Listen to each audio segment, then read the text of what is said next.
ಕೊಪ್ಪ ತಾಲೂಕು ಮೇಗುಂದ ಹೋಬಳಿಯ ಹುಣಸೆಮನೆ ಗ್ರಾಮದ ನಿವಾಸಿ ಸುಮಾರು 64 ವರ್ಷ ಪ್ರಾಯದ ಶ್ರೀಮತಿ ಶಶಿಕಲಾರವರು ಕಳೆದ ಹಲವು ವರ್ಷಗಳಿಂದ ಗಂಭೀರ ಅನಾರೋಗ್ಯದ ಪರಿಣಾಮವಾಗಿ ತಮ್ಮ 2 ಕಾಲುಗಳ ಸ್ವಾಧೀನವನ್ನು ಕಳೆದುಕೊಂಡು ಹಾಸಿಗೆಯಲ್ಲೇ ಜೀವನ ಸಾಗಿಸುವ ದುಸ್ಥಿತಿಯನ್ನು ಎದುರಿಸುತ್ತಿದ್ದರು.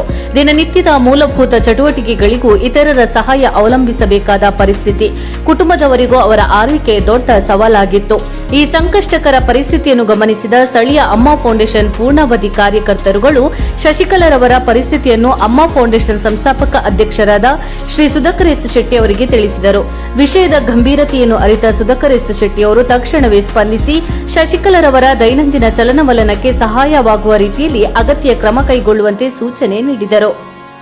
ಅದರಂತೆ ದಿನಾಂಕ 31/3/2026ರಂದು ಅಮ್ಮ ಫೌಂಡೇಶನ್ ವತಿಯಿಂದ ಶಶಿಕಲಾರವರಿಗೆ ವೀಲ್ಚೇರ್ ಒದಗಿಸುವ ಮೂಲಕ ಅವರ ಬದುಕಿನಲ್ಲಿ ಒಂದು ಮಹತ್ವದ ನೆರವು ನೀಡಲಾಯಿತು. ಈ ವೀಲ್ಚೇರ್ ಅವರ ಚಲನವಲನಕ್ಕೆ ಸಹಾಯಕವಾಗಿದ್ದು, ಇನ್ನು ಮುಂದೆ ಅವರು ಸ್ವಲ್ಪ ಮಟ್ಟಿಗೆ ಸ್ವತಂತ್ರವಾಗಿ ತಮ್ಮ ದಿನಚರಿಯನ್ನು ನಿರ್ವಹಿಸಲು ನೆರವಾಗಲಿದೆ. ಈ ಸಹಾಯದಿಂದ ಶಶಿಕಲಾರವರು ಮತ್ತು ಅವರ ಕುಟುಂಬದವರು ಬಹಳ ಸಂತೋಷ ವ್ಯಕ್ತಪಡಿಸಿ ಅಮ್ಮ ಫೌಂಡೇಶನ್ ಮತ್ತು ಸುಧಾಕರ್ ಎಸ್ ಶೆಟ್ಟಿ ಅವರಿಗೆ ಹೃತ್ಪೂರ್ವಕ ಕೃತಜ್ಞತೆ ಸಲ್ಲಿಸಿದರು.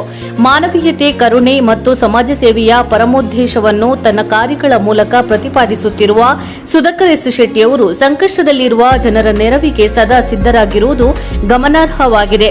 ಯಾವುದೇ ಪ್ರಚಾರದ ಆಸೆ ಇಲ್ಲದೆ ನಿಸ್ವಾರ್ಥ ಭಾವದಿಂದ ಸಮಾಜದ ಬಡ ಹಾಗೂ ನೊಂದವರ ಜೀವನದಲ್ಲಿ ಬೆಳಕು ತರಲು ಅವರು ಕೈಗೊಳ್ಳುತ್ತಿರುವ ಸೇವೆಗಳು ಸಮಾಜಕ್ಕೆ ಮಾದರಿಯಾಗಿವೆ.